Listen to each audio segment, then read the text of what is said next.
institution. I'm William Parry. I'm Professor of Geotechnical Engineering at the University of Southampton. I'm a Fellow of the PWI, and I'm also a non-executive director. So I'm just going to be really sort of chairing the session today, or introducing it. Before I introduce the speaker, I've just got a few things of meeting protocol. So I'd ask everybody to keep their lines on mute while the presenter is talking. And if you have some questions, then if you could put them in the chat, that would be helpful.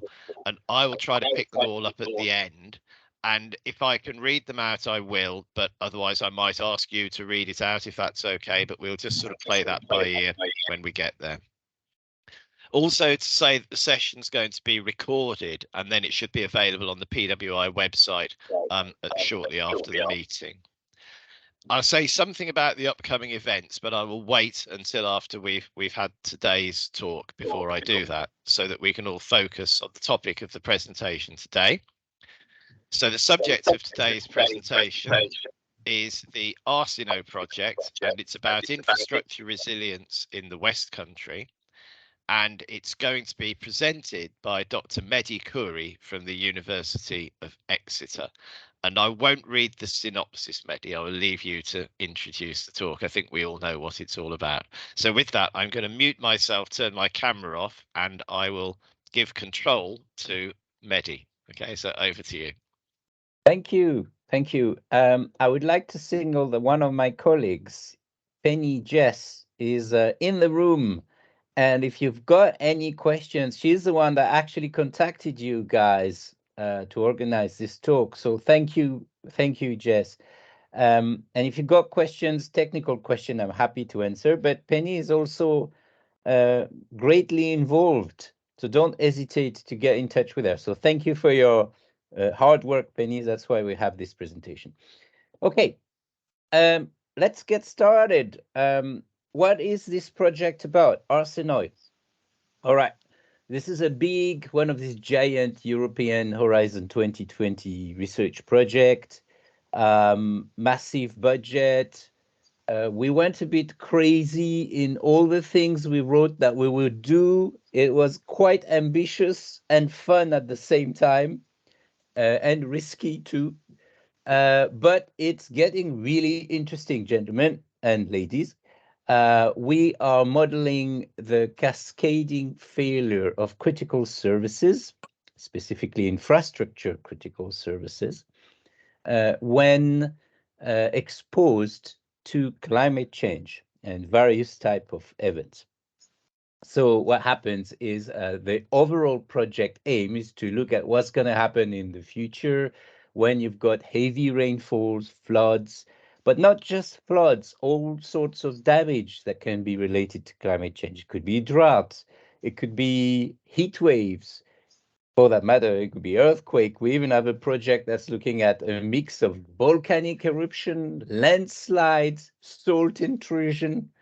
I mean, you can pick what you want in the lot, but there is a lot of trouble waiting for us next. So that's the whole point of the project. We're trying to look at how to preserve infrastructures, but model how they're connected to each other in response to these disturbances. Okay, so the ARSINOE project, we are part of it, University of Exeter, and I have been programming the cascading failure modeling engine as well as some sort of user interface that I'm going to demonstrate to you right now so you can have an idea what's going on.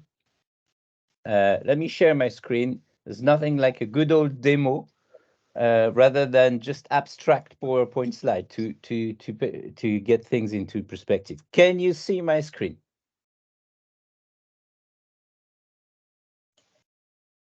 Yes, we can see the screen. I can see a hand rising victoriously. So yes, excellent. Thank you. So what you're seeing here is a dashboard. It's like I can zoom in, I can zoom out, pan it, and it's connected to a simulation engine in the background. So what you are seeing is some sort of prototype. We have a working simulation engine, and we have the town of Any Bay, which is actually somewhere a town which has a list of critical nodes or critical infrastructure nodes which provide services. So let me look here in the list. We got ambulance stations, we got coach stations, we got dental health center, hospitals, nursing homes, power transformer grid kind of things. We got, well, there's a lot of power nodes, as you can see. We got primary, secondary schools, telecommunication, pump station for the water distribution system. We got also train stations and nodes and all sorts of things like that. So all these things have been plotted on a map, and we have divided the area into small ordnance survey mini areas of a population between 400 and 600 inhabitants each. And what happens is, at the moment, we are considering all these critical services over our town. So we have no damage, so we can receive all these different services, gas, water, hospitals, and all that. Everything is at 100%, and we are all good. Now, what would happen if somewhere in the lot I was to shut down something? So let's say I'm going to select some pump which are providing water to the water distribution system. I'm going to select the first 4 pumps available, and I'm going to set their status, their health, if you want, to 0. So it could be damage due to flood, to an earthquake. It's kind of, the model is agnostic to the type of damage. But let's say I set it up. I click run. The system calculates what are the consequences of shutting these 4 pumps down. Now, what's happening there? You can see that the hospital services are down, and considerably so. So what's happening? Let me perhaps show you what's happening on the service of the hospital. What's in red means there's no hospital services. Why? Hospitals need water. They need desperately water, especially because they need water to clean the wards, but also to sterilize surgical instrument with all the washing machines that they're using. If there's no water, there's no surgery. And there's not a lot of other services the hospital can provide. This is actually a hard requirement. That's why you see your hospital services going down. Similarly, you see for your fire rescue services, and I'm going to look at the state of fire rescue going down in some areas. Why? Well, fire rescue is not about the fact that the fire station might be flooded. They don't care about it. They have vehicles that can handle very hard conditions, so that's fine. The problem is the fire hydrant, which are all over the town, depend on a supply of water to work. If the fire hydrant doesn't work, then the fire suppression service cannot be given. Therefore, your fire rescue service is impacted. And you got similarly other bits and pieces happening. So this is one example where you have a cascading failure of some sort. Now, there's more than just that going on. If a service is not available, it means that some people are impacted. And we have a model of, in the area, the different residents. We got statistics about the area, such as who commute, who use a car to commute, who doesn't have a car when they need to commute to work, who's disabled, who's a parent, who's a lone parent with dependent children, and also we got indication about deprivation and things like that. So what happens is some people, when they don't have a certain service provided, they won't be able to go to work.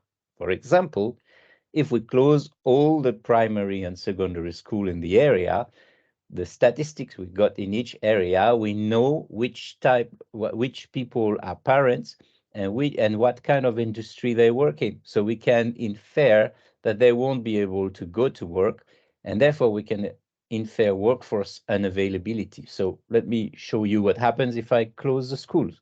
I go to the primary, secondary schools. That's the list of it. That's all of them for the area. There's quite a few of them, so there's like around 40 of them, something like that. So I'm going to do my diligent duty thing, and for some reason, I'm going to pretend it's COVID or something similar. So I'm going to close all the schools and see what happens to the town. Because we're not just modeling the connection between engineering services and their dependencies, such as you need water or you need gas or you need power, but we're also factoring workforce availability. I think I'm getting toward the end. That's quite the accomplishment. Let's click run and see what happens to the whole thing.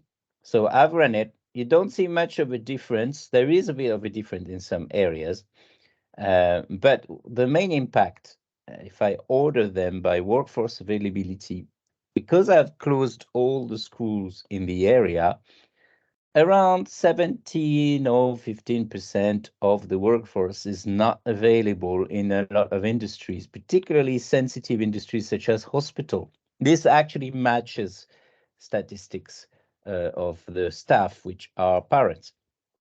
So we can also start closing down things like, well, the train services, because we have figures of who take the bus to go to work, who takes the train. I mean, we can infer some bits and pieces.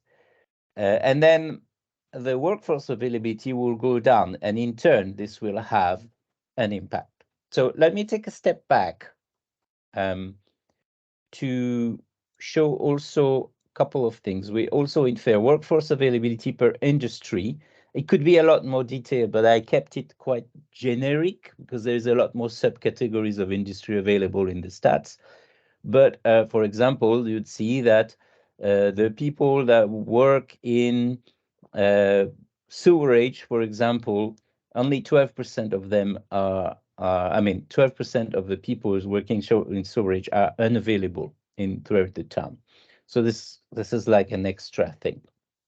So let me share and explain what has been going on a little bit underneath the hood in the modeling side.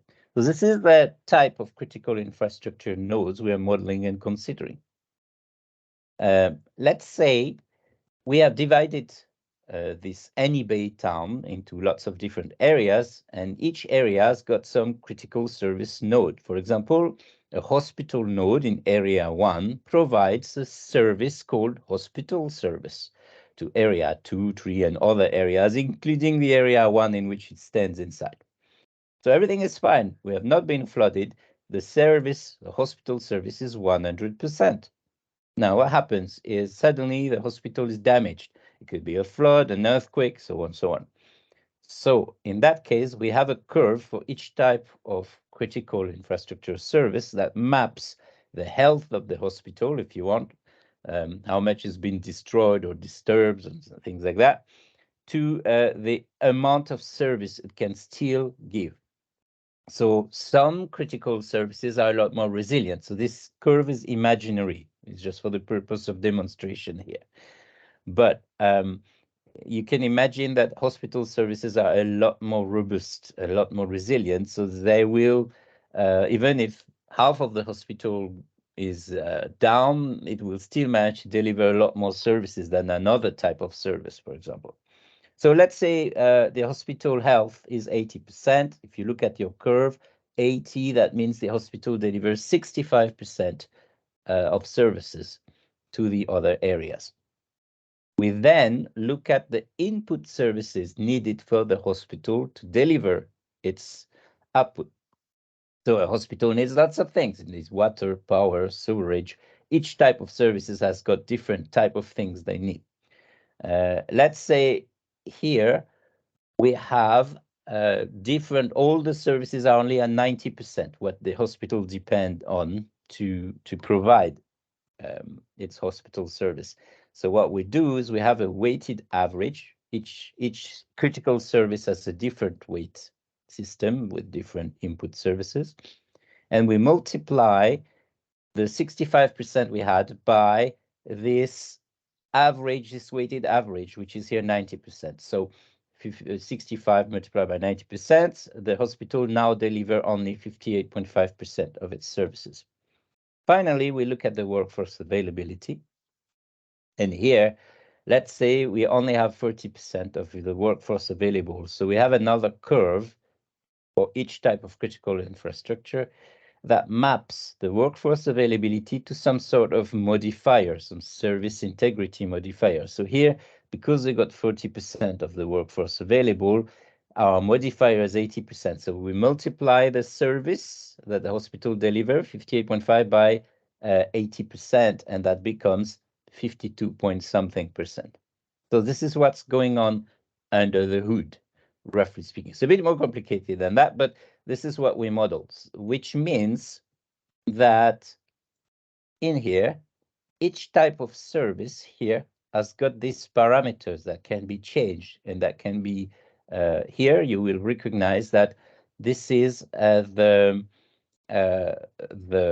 curve for hospitals that maps the health of the hospital to the service integrity, to the service it can still deliver.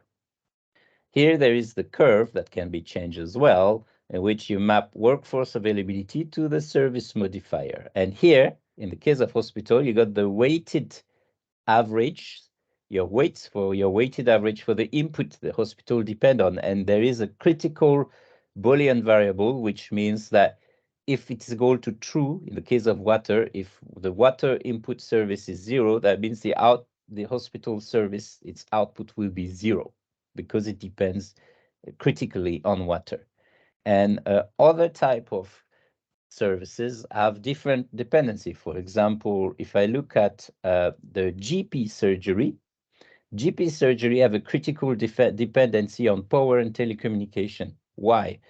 Because if there is no internet, and the internet depends on having power too, so if there is no internet, no power, the secretary and the medical staff cannot consult the patient files online.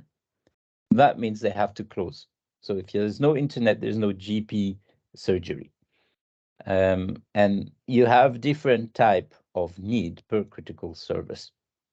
So I think I have given you a bit of an overview of what is going on. And well, train services like bus services have a significant contribution to things, such as workforce availability, but also perhaps more on the business side, the delivery of goods and things like that. But we haven't yet in the model quantified business impact on the local economic activity of some service being unavailable. So there is a lot of things going on. What is being modeled here, the cascading failure takes place between in a period, a discrete time period of, let's say, 6 hours. Why 6 hours? Because after speaking to stakeholders from the towns we have been modeling, it appears that people don't have time to react and do anything under 6 hours when it's about infrastructure. In the case, for example, if there's a flood, people from the town council would need to come, evaluate the damage, call their boss, decide on what to do, blah, blah, blah. And therefore, the time of reaction, nothing will really be done under 6 hours as far as critical infrastructures, which are quite big things, are concerned, especially when it's related to flood, as we're dealing with flood modeling at the moment in the context of climate change. So, but once you have seen the effect of cascading failure when something has been damaged and you've seen it spread and you see the consequences, then there's another part that we are working on, which is not visible yet, which is the repair part. So we're going to have some sort of resource allocation in which you can allocate more resources in the recovery of certain nodes. And therefore, it should, well, accelerate repair. For example, I mean, it's an example that I had from talking to a stakeholder, which was National Grid. If you can give diggers and workers which are qualified to, well, dig the roads, then that will accelerate the speed of repair for the energy grid problems because most of their electric cables are actually underground. So this is one aspect that we plan to add. We also plan to add things such as social impact. We are presently working with another scientist, which is from Denmark, and this Dane scientist has modeled from the absence of some services, what could be, depending on statistics about local people, vulnerability, etc., can model the actual social impact. So you don't necessarily have to directly have your feet in the water or sink like in the Titanic to be impacted. You can also, because your hospital service is not available and you are vulnerable in one way or another, this can impact you indirectly. So this is where we are, and obviously this is where I'm going to perhaps open the floor to some questions, and I might actually have questions for you people as you are working in a particular kind of context. So has it been fairly clear so far? Any question? Is there something that's you know, that could require a bit more explanation? Okay, thanks, Mehdi. We've got, I think, 62 people on the call. If you're happy to field your own questions, that's kind of great. But I just noticed a hand go up, and it went down again, I think. Okay, well, whoever raised their hand, please go on, ask question. I'm here for that. I'm here to answer. I'll be very happy to discuss with you. Okay, right. I'm going to go back into the chat because people are being very good and they're doing what they were asked to do. So I've got a question here from Michael McPadden, and he asks, how are the modifier curves created? So that's quite a point of detail in the model, but one that he's interested in. Oh, it's a very important point, isn't it? So first of all, we had to get a kind of a general way of modeling things that was not too complicated for stakeholders. Because if you ask people to do a super detailed engineering model of their whole infrastructure, well, that's not really going to work. But if you ask people to have some sort of curve like that as a stakeholder, they can, it's not super precise, but order of magnitude wise, they can give you an idea of the type of resilience you have. So basically, even if in the case of some, I'm talking here of, I think it's the health, let's see, the hospital. In the case of the hospital, even if your hospital, your health, if you want, is under 0.3, so your 2/3 of your hospital is destroyed or something like that, in that case, you still provide more than half of your service. And this is something that you get by speaking to stakeholders. So when I'm talking of the hospital thing, they said it's very resilient, even if, you know, lots of parts of the hospital are not available, even if lots of the staff is not available, they will always kind of manage to provide something because that's how they're built. It's more like a calling in the case of the hospital, the NHS delivery of service, and they have this ingrained resilience. But I must say, it's a good point. The weakness of that whole system is Can we get curves which represent something slightly accurate? And in the case of the train services, for example, I haven't yet interacted with anybody from the train sector. So this is going to be a good opportunity perhaps to ask you people what you think of that.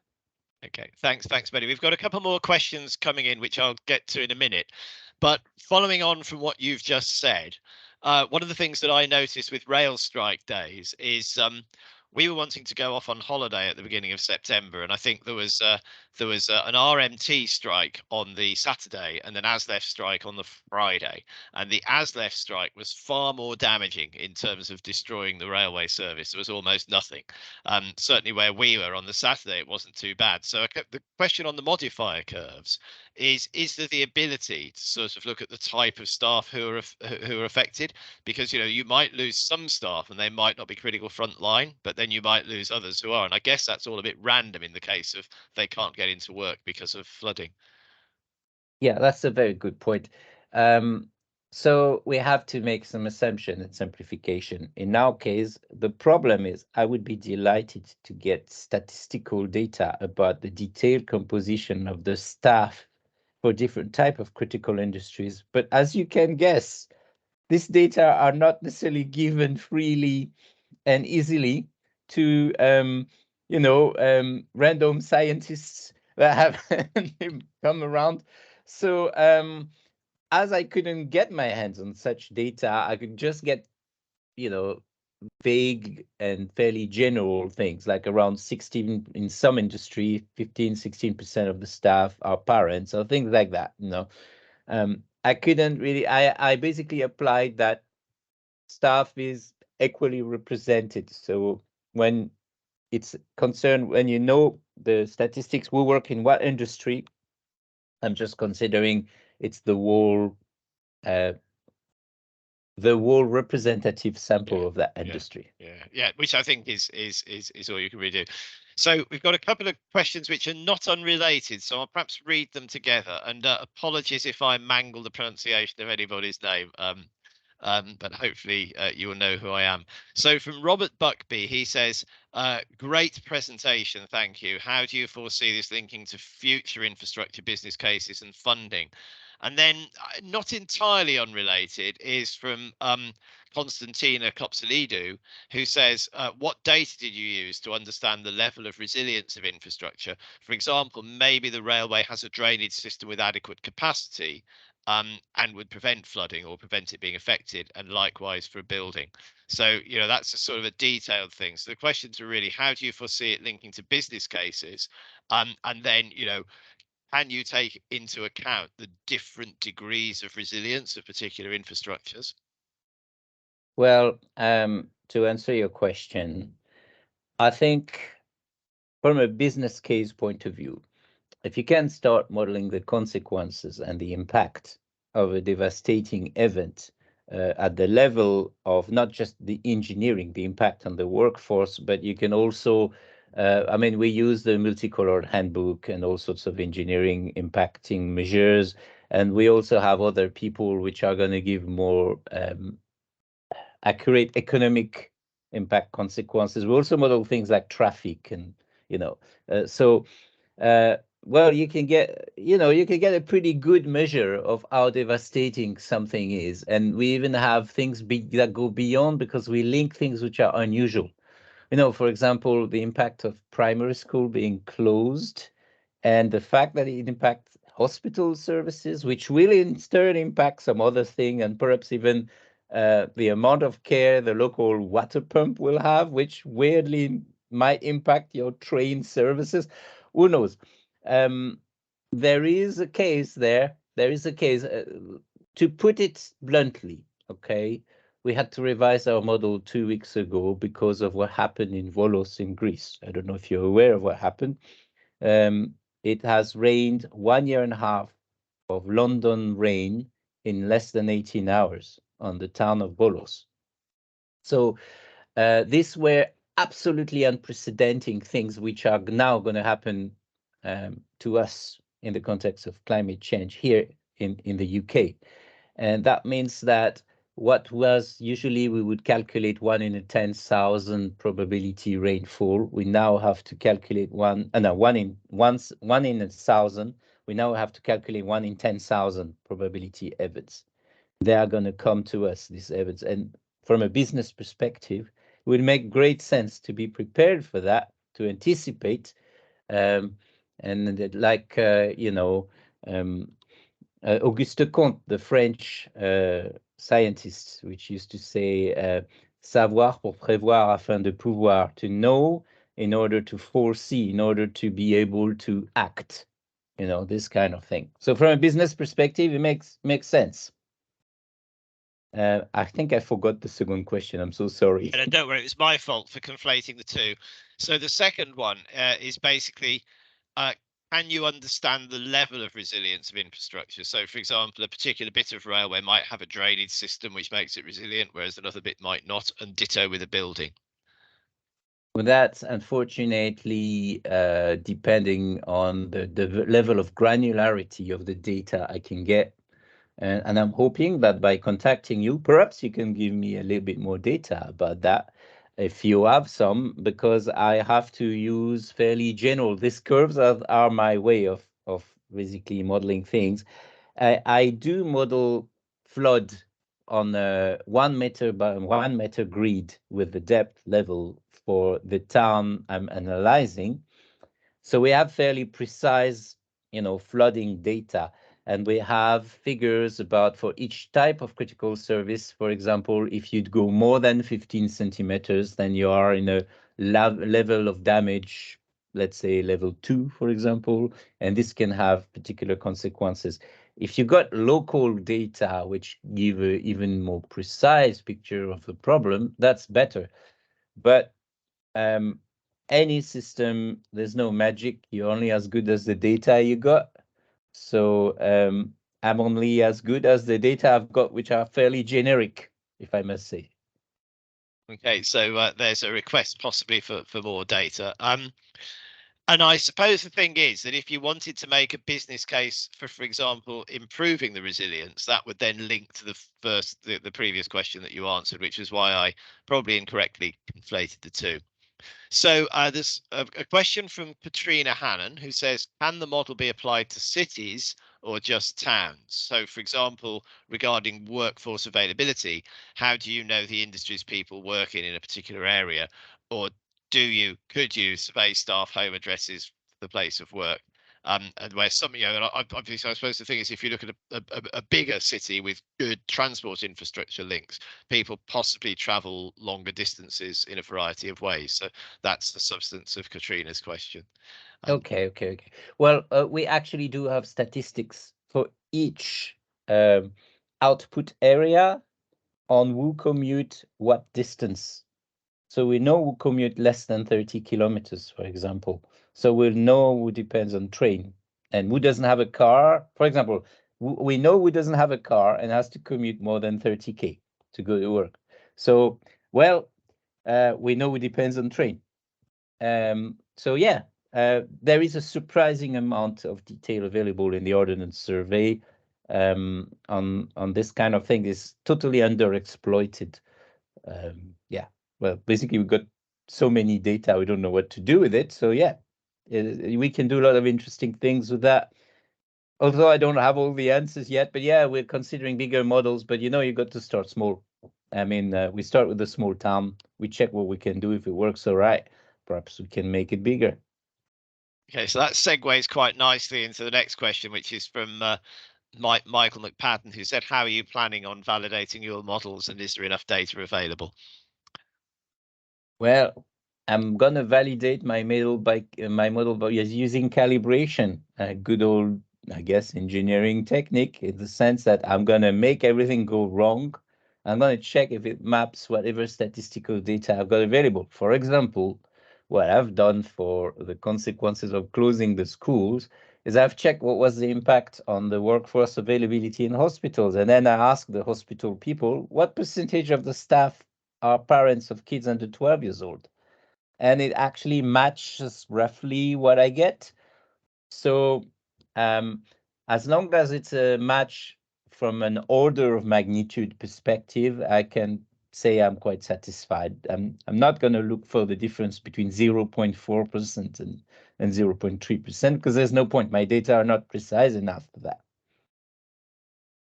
Okay, thank you. There's another question from Constantina who says, which climate change scenario was used? Okay, so at the moment, we are using RPC 8.5. Is that this one, the 8.5 scenario? The basically something a little bit more on the top, kind of moderate, but whatever scenario we're using is not enough. I mean, let's be realistic. The scenario of climate change are based on historical data, but what we are seeing now is unprecedented, cannot be inferred by these data. So what's happening now? I'm at a point where instead of asking my colleague to give me the flood of a simulated 1 in a 10,000 rainfall event, I'm asking them to give me literally Murphy's Law. I'm asking them to do, consider a 1 in a 10,000 rain flood event that takes 6 hours, and just after make it rain again the same once the soil is saturated. Because that's what the point where we are at, where we need to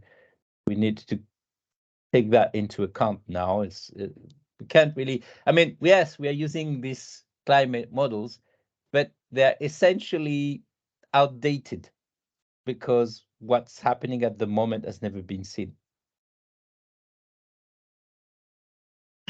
Okay, thank you. There's a comment and a question from Stuart Murphy, who says, very thought-provoking session in the context of climate change. Could you show the effects of a railway failure on the model and consequently its effect on the other model services?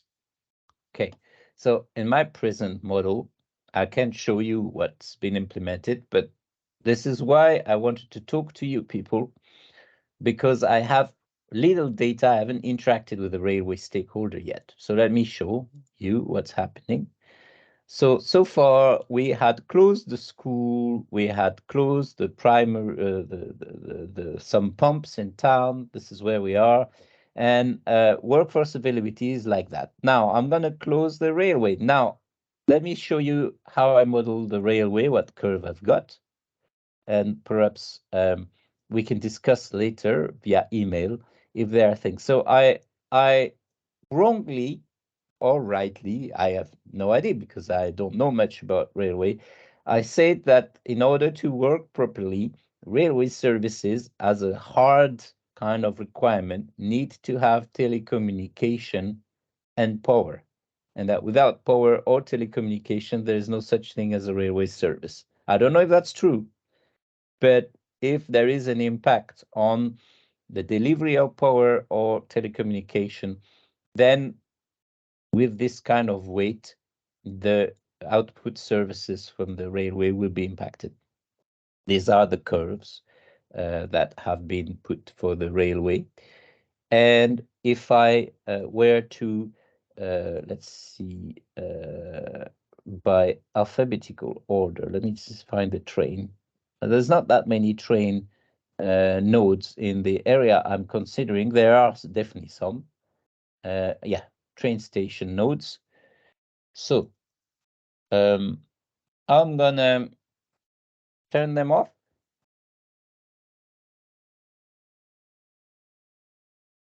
All of them. Let's say for some reason trains are not available in the area.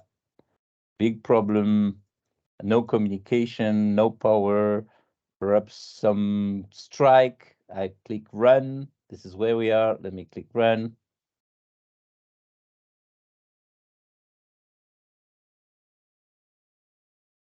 So this is the impact. You don't see much happening, do you? Well, that's because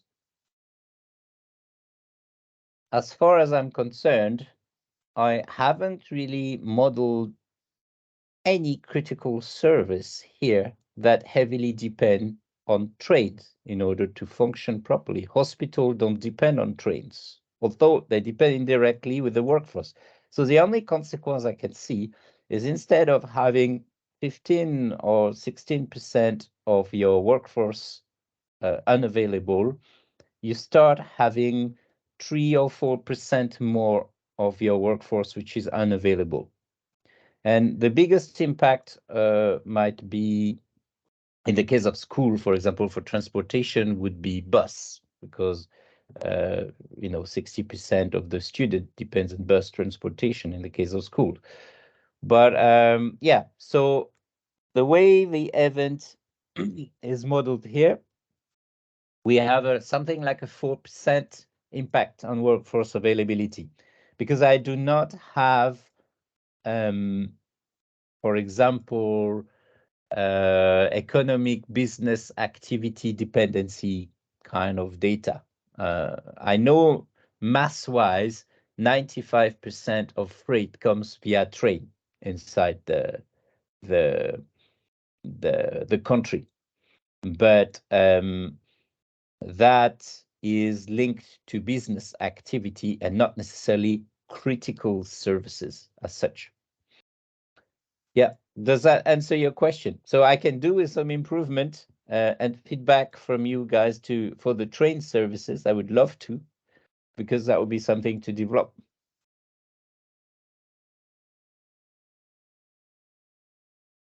Okay, good. That's an interesting point, that it's disruptive, maybe on a longer term time scale, rather than being affecting, for example, critical or emergency services. So that's, yeah, it's I have to say that my limit is that I consider the critical services, yes. and I consider train as a critical services, but the most of the impact is on workforce availability.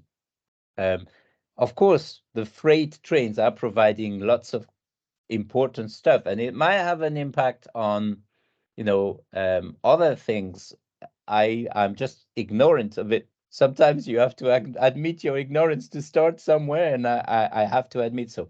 So I would very much, I will contact you later on, of course, by email, asking you some extra questions if you've got things, and if you've got some suggestions. So this is a very small prototype, which is not actually the end game. This is just for talking to people like you, to stakeholders. And then I will tailor make a serious game based on that cascading failure engine, where you'll be able to optimize preparedness, do this kind of things for before an event, and for example, see what happens if you protect certain node, you put resource to protect certain nodes, what will you save? What will you gain in resilience? Or even if you allocate resource to permute some services and some resources. There's one thing that I haven't said, but standard engineering response for resilience are usually either you make duplicate, instead of having one generator, you got two, or you compartment things. So you're gonna close one area so the failure doesn't propagate. But there exists a third option that this model is seeing, and that enabled us to do more. It's permutation. That means having resources, assets that can be allocated from one type of activity to another. So for example, if you have a parking that can be used as a reservoir to contain water, or if you have staff, because staff is an asset, somebody which can be a plumber, which can become a flood warden, or an electrician. Once you have a network made out of asset that can permute, then the whole infrastructure becomes a bit, resilience-wise, a bit like the human brain. If a nerve is damaged, another nerve will take over and assume the role. So you gain this weird resilience born from plasticity of a network. It's nearly like a permutation, mathematical resilience, if you want, but it's totally outperforming any other type of normal engineering resilience. That's yeah, I think that's a really, really interesting point, that basically And you could almost say it's an example of bio-inspired response, because what you're looking for is alternative pathways, and to be able to repurpose some pathways to build in the resilience. There's a comment from Peter Woodbridge who says, isn't the truth that so many things are on a knife edge, that the difference between getting away with it and major disruption is actually very tiny and not so predictable by averages and assumptions? One of the reasons why railway services tend nowadays to fall to bits in snow and ice is that staff no longer live walking distance from where they are employed, as used to be the case pre-1960s. And without people in the right place at the right time, there's no service. Which is, an interesting observation. I often think that what we expect, the way that we expect to be able to live our lives, doesn't really allow very much room for anything to go wrong. And so when something does go wrong, we all get very upset about it, and then we realise that actually, maybe what we should do is focus on the criticality. But your point about being able to repurpose infrastructure to provide alternative pathways is quite an interesting one. So there's that example of there's the road tunnel in Kuala Lumpur, which I think at times of heavy rain can be closed off. That's a really good example. Yeah. I agree. Yeah. It joins this question because I spent a year and a half thinking an answer to that question in some other research, actually, weirdly enough. And that was the answer I could find. It's basically, the more you rely on a sandwich layer of interdependent services, like you need your water, you need your power, your internet, all these things together in order to provide your service, the more vulnerable you become. So basically, if you're only depending on one thing, core, then you would be a lot more, resilient in some way, because you don't have to rely on these different layers of things. And the only thing that counteract that is this permutation, multi-role thing that can involve people too. So that's, well, Yeah. Yeah. Okay, very interesting point. Okay, are there any last points that anybody would like to make?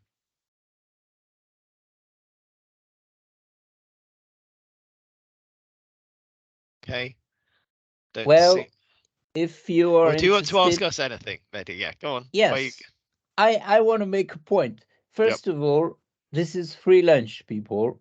This is a research project where you can get stuff without having to pay for it, thanks to the European Union, actually, on that one.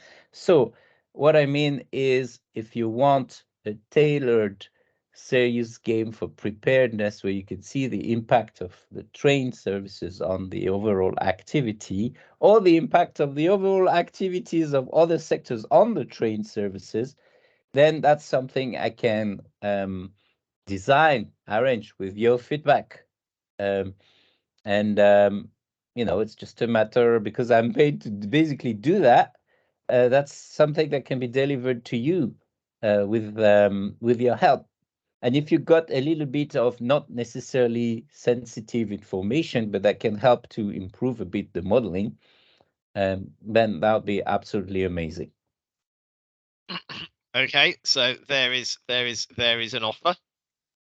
So I think it's really, I would say this as a researcher, but I think it is really good to engage with research projects, because it's a bit of a truism, but the more you put in, the more one is likely to get out. So hopefully that's really sort of inspired people's imagination and thinking.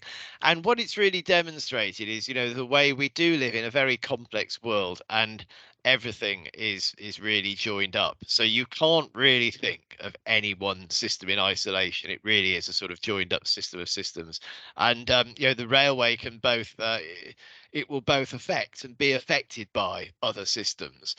And I guess that actually, with the case study area that you've got, then actually there's an idea in science that it needs to be general, which I think it eventually does. But I think very often you can learn how to generalize by building up from particular examples, which I think is, what you've been doing with the case study. You said a couple of times, you can build stuff, you can add things, you can add more complexity, you can scale it up. So there's an offer there, I think, to get involved, which hopefully PWI members will want to take on board. So thank you very much to to Mehdi and also to Jess, who I think has been in the audience. But that was a very thought-provoking talk, which has generated a lot of interest. So thank you both very much. So we'll give you a virtual or a real round of applause. So thank you. Well, thank you for speaking to us. Okay. That's our pleasure. And as scientists, our biggest problem is not to develop cool stuff, is to get people interested. So yes. that's it. That's right. Okay, so don't disappear yet, everybody, because I've got a couple of more bits of housekeeping to do. First is to say that if you have further questions which you'd like to ask, you can carry on the conversation through the PWI LinkedIn page, where there will be a dedicated discussion post, and that might be a good format for sort of developing those further links, as we've just heard. So please do continue the discussion on the PWI LinkedIn page. And then I also have got to remind people about a couple of upcoming events. On the 7th of November, we're going to be listening to Darren Sharp from Network Rail on decarbonising and sustaining track.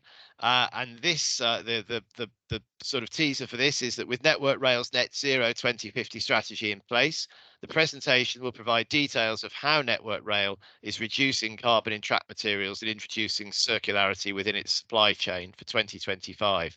First in class low carbon track construction design guidance on reduced CO2 construction specifications, reducing natural resource depletion and recycling serviceable track materials will all be included in the online session.